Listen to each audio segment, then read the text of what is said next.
nanti ada masa handphone tidak bekerja. Ini kabar dulu Pak, saya bukan nakut-nakutin. Kata ahli bahan bakar di dunia, nanti 2030 kata mereka, mobil-mobil kita yang pakai bensin, pakai solar, nanti nggak bisa lagi, kehabisan energi.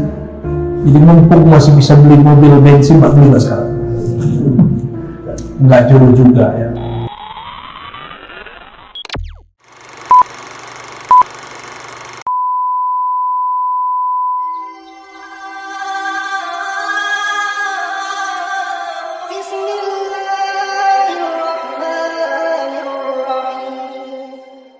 Nanti ada masa handphone tidak bekerja. Ini kabar dulu Pak, saya bukan nakut-nakutin. Kata ahli bahan bakar di dunia, nanti 2030 kata mereka, mobil-mobil kita yang pakai bensin, pakai solar, nanti nggak bisa lagi, kehabisan energi. Jadi mumpung masih bisa beli mobil bensin, Pak, beli sekarang. Nggak jauh juga ya. Maksud saya sederhana, ilmu tentang akhir zaman itu beda ahli, beda ibarat, beda istilah. Kita menyebutkan di akhir zaman semua kembali manual, gitu. Tapi dalam bahasa orang-orang ekonom, bahasa orang-orang ahli bahan bakar segala macam, nanti 2030 orang mesti beralih kepada listrik. Saya nggak yakin juga. Mobil-mobil katanya yang bensin apa nggak ada lagi. Ini sudah kabar, berarti ada kesepakatan antara ahli agama dan orang-orang yang di luar ahli agama, cuma beda istilah. Kita nyebutnya apa tadi? Nanti serba manual. Di dalam hadis yang lain, hadis 4286 riwayat Imam Abu Daud, Ummu Salamah mengatakannya, "Ikhtilafu inda mauti khalifah, fayakhruju rajulun min ahli Madinah hariban ila Makkah, fayatihi nasun min ahli Makkah, fayakhrijunahu wa huwa karihun, fayabayyi'unahu min ar-rukni wal maqam, wa yub'atsu ilayhi ba'sun min ahli Syam." Nah, ini potongan aja saya baca. Tapi ini hadis tidak sampai derajat sahih ya. Paling tinggi hasan. Nanti akan terjadi ikhtilaf ketika mati seorang pemimpin. Ini diperdebatkan, ini pemimpinnya di mana nih? Di Indonesia, di tanah Arab, atau di mana? Nah, ketika terjadi kematian seorang pemimpin, ikhtilaflah itu negara. Maka muncullah seseorang dari Madinah pergi ke Mekah, dipaksa oleh orang untuk memimpin umat. Bukan berarti dia orang Madinah, tapi dia sedang berada di Madinah. Maka kawan saya dulu cocok-cocok lagi. Kata dia, saya ketemu ada orang di Madinah lewat WA. Itu orang sepertinya sifat Rasulullah ada pada dirinya. Sepertinya dialah calon Imam Mahdi. Imam Mahdi kok pakai sepertinya? Ya, Imam Mahdi nggak boleh cocok lagi. Ternyata di sini kita cek hadisnya dhaif. Maka kita ingin kasih tahu kepada kawan-kawan yang mencocokkan bahwa Al-Mahdi itu nanti dari ahli Madinah, ini belum tentu sahih. Karena hadis ini disebut hadisun dhaif. Bisa jadi bukan dari Madinah. Yang pasti yang sahih adalah dari keturunan Rasulullah sallallahu alaihi wasallam. Oleh karena itu, ini hadisnya masih banyak Pak, tapi sudah syuruk ya. Tugas kita sebagai umat yang berakidah Ahlus Sunnah wal Jamaah menghormati zuriat Rasulullah SAW. Karena Nabi mengatakan, kan Mahdi pasti keturunanku, pasti keturunan aku. Maka saya berulang-ulang mengatakan, siapapun tidak hormat kepada zuriat Rasulullah, pasti itu musuhnya Al-Mahdi. Sekarang udah ada belum kelompok begitu? Ustadz lagi, udah ada belum? Nggak percaya dia ada Habib, nggak ngerti, bilang aja nggak ngerti, tapi kok malah menolak yang dia tidak mengerti.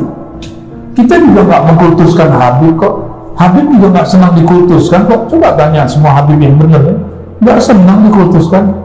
Karena si Habib tahu kualitas rohani dia. Sayyid Syarifah dia mengerti bahwa dia orang biasa, cuma di darahnya ada keistimewaan, itu aja bedanya. Kalau Al-Mahdi sudah darahnya mulia, ruhaninya adalah pilihan Allah Subhanahu wa Ta'ala. Nah, ini baru penggalan beberapa hadis mengenai hadis Al-Imam Al-Mahdi. Kalau saya di Tangerang Selatan, di Jakarta bagian selatan, kita buat berjilid-jilid sampai 7 jilid tentang kajian hadis Imam Mahdi, ya. Silakan diikutin, ya. Di sana ada lebih seru lagi pembahasannya. Ini cuma beberapa aja. Kita mengabarkan bahwa Yahudi menunggu juru selamat Mesias, Nasrani menunggu Al-Masih, Islam juga sedang menunggu. Berarti 3 agama ini sepakat mengenai ada imam akhir zaman. Saya tanya agama lain, ternyata mereka mengatakan kami juga, cuma dengan istilah yang berbeda. Kita tanya orang Jawa, di sini orang Jawa kan, tadi baca doa kayaknya Jawa aja. Orang Jawa nyebutnya Ratu Adi, apalagi Satrio Tinggi. Itu istilah-istilah aja yang menunjukkan jika ada kekacauan mesti ada penyelamat. Inilah kaidah heroik yang disebut Mesias Al-Masihiyah. Teori-teori ini sudah ada dalam kajian agama-agama, kita tinggal menjalaninya, ya. Ada sebuah hadis yang sahih menyebutkan man ra'ani fil manam fasayarani yaqza. Siapa yang mimpi ketemu aku dalam tidurnya, ia akan bertemu aku dalam keadaan menjaga. Maksudnya apa itu? Mimpi ketemu Nabi pasti benar.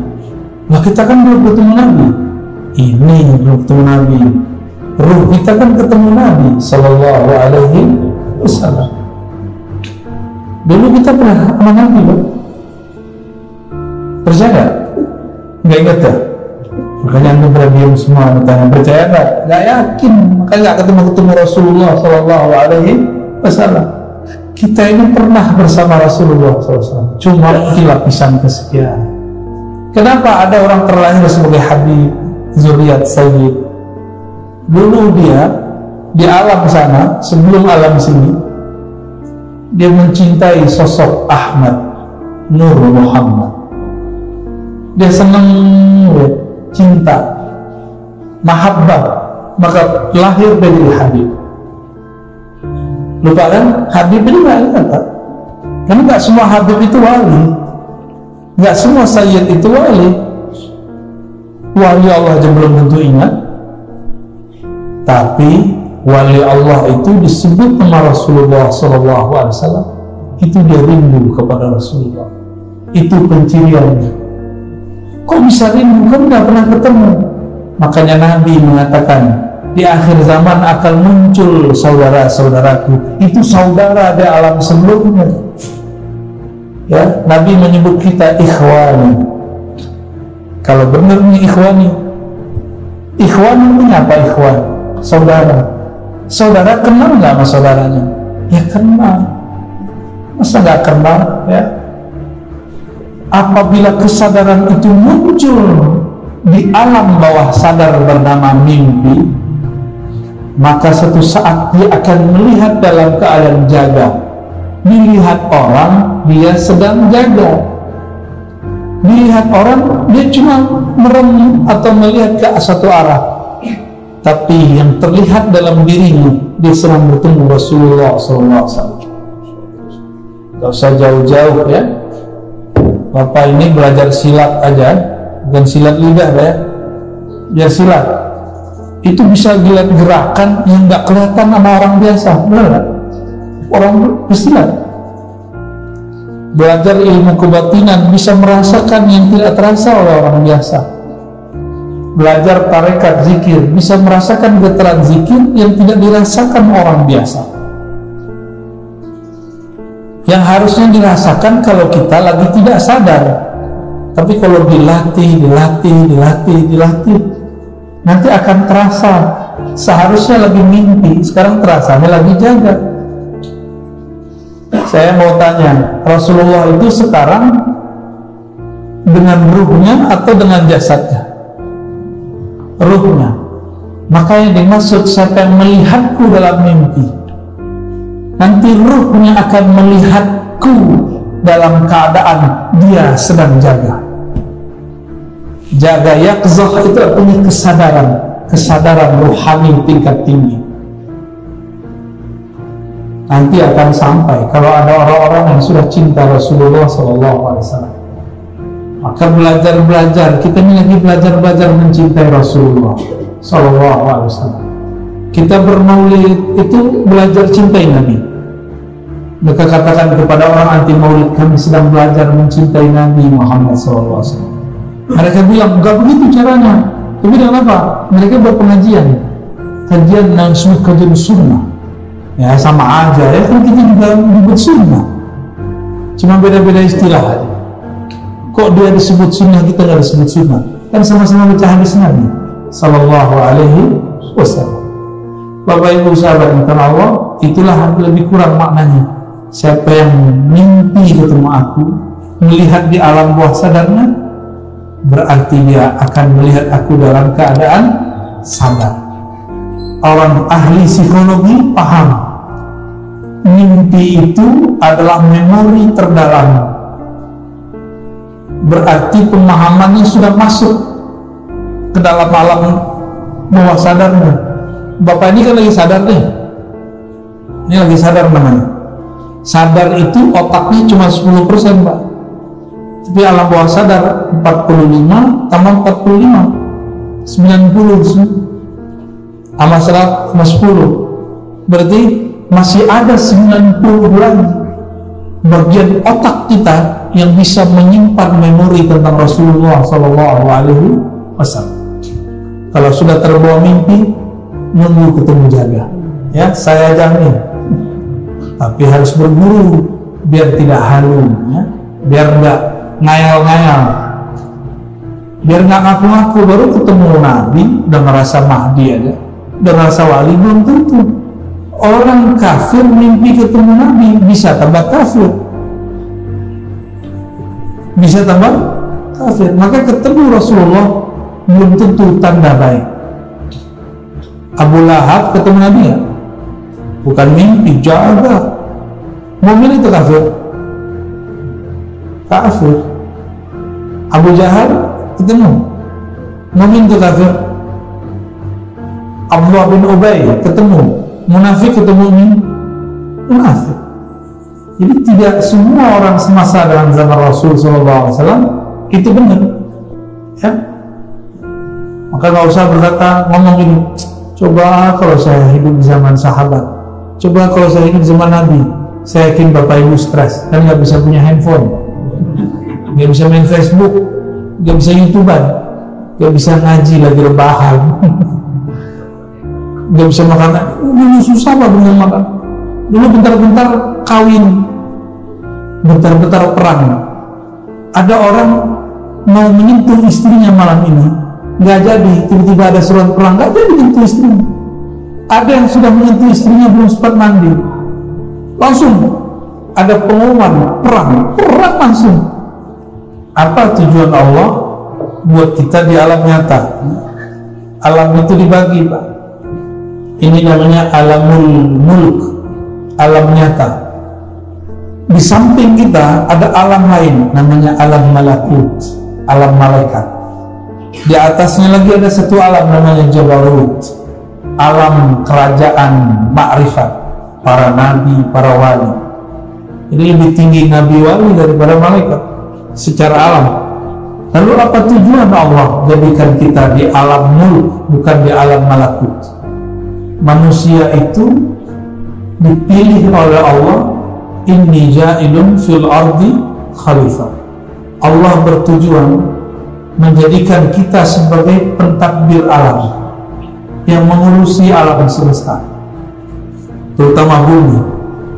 Inni ja'ilun fil ardi khalifah. Ini kalimat di dalam surah Al-Baqarah. Sungguh aku hendak menjadikan di muka bumi khalifah. Apa arti khalifah? Pengganti yang tadinya sudah ada mengurus bumi, sekarang digantikan oleh manusia. Berarti sebelum manusia sudah ada makhluk lain. Ternyata dulu jin disebut Banul Jan, keturunan Jan, itu sudah pernah mengurus bumi, tapi dasar mereka tercipta dari api, kerjanya membakar orang mulu, tengkar mulu, terjadilah peperangan di setiap tempat, bunuh membunuh. Mereka dulu masih tubuh fisik. Ini kalau tidak ada Nabi Syekh, kita sama jin bisa gambar-gambaran, Pak. Ini rumah gua, rumah lu, rumahnya Mbak Enti gitu, ya. Ada yang lihat nggak? Nggak ada. Nggak lihat kan? Maka kalau ada sekarang orang bilang saya ngeliat jin, itu bohong.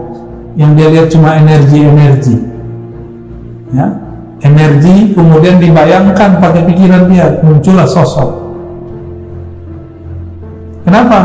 Karena Nabi Syekh dengan asma huruf-huruf rahasia dari Allah, dia mengunci alam semesta.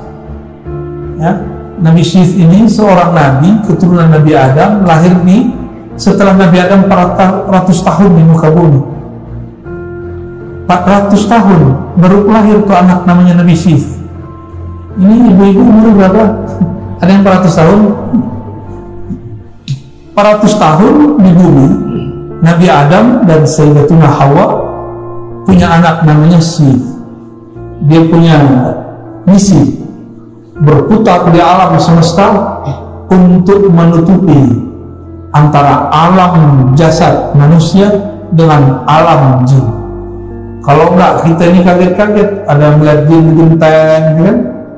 Lagi naik motor kayak mau ketabrak, enggak enak banget. Nah, kita bersyukur kepada Allah, Allah tutup itu. Kalau Allah sudah tutup, jangan minta dibuka. Pembukaan mata batin, ya salam. Itu bukan mata batin, ya. Itu pembukaan alam yang merepotkan. Sempit kalau alam ini kalau kelihatan begitu. Bapak tahu nggak? Kalau di rumah kita, di rumah yang muslim, itu jin muslim itu ada di genteng-genteng itu, di atap-atap itu, di dapur-dapur gitu, ya. Kalau yang nggak jorok dikit di WC, coba tiap kali masuk WC ada dia, kan repot, Pak. Nggak jadi, malu kita kan, repot, benar-benar repot. Jadi tujuan Allah sebenarnya tidak perlu punya tujuan, tapi Allah bermaksud untuk mengajari kita. Jadi Allah mencipta berbuat tanpa perlu tujuan, karena tujuan itu hanya untuk yang tidak sempurna. Allah sudah sempurna, maha sempurna, maka dia mencipta suka-suka. Jadi tujuan itu untuk kita, bukan untuk Allah. Linabluwakum ayyukum ahsanu amala. Ketika kita mengurus bumi ini, kita diuji manakah yang terbaik karyanya. Nablu itu artinya bala artinya ujian. Kita semua lagi diuji. Dikasih pandemi, sabarnya. Dikasih duit, syukurnya. Dikasih sehat, maukah beramal. Dikasih sakit, apakah dia kemudian muhasabah, ya? Malam tadi saya mau menyebut sifat 20. Apa bedanya dengan sifat 13? Ya sama. Sifat 20 itu dibagi sifat nafsiyah, yaitu wajibul wujud, al-wujud, lalu salbiyah, lalu ada ma'ani. Nah, digabung semuanya jadi 13. Ma'ani ada 7, ya, sama basar sampai akhir kalam. Itu sifat ma'ani Jika Allah berkalam, maka sifatnya kalam, namanya mutakallim. Allah mendengar dengan samaknya, dengan sifat samaknya. Saat Allah mendengar, namanya samia, kaunuhu samia. Jadi itu cuma pelengkap penjelas daripada rukun sifat 13 ya. Itu sama, jadi tidak jauh berbeda. Dan uniknya, Imam Tahawi di Mesir, Imam Ash'ari di Baghdad, Imam Maturidi di Samarkand, ajaran mereka sama, cuma waktu itu istilah 13-20 belum dipakai, tapi mereka sama-sama menyebutkan jumlah nama sifat yang sama ya. Inilah kita beruntungnya jika kita berakidah dengan akidah Ahlus Sunnah.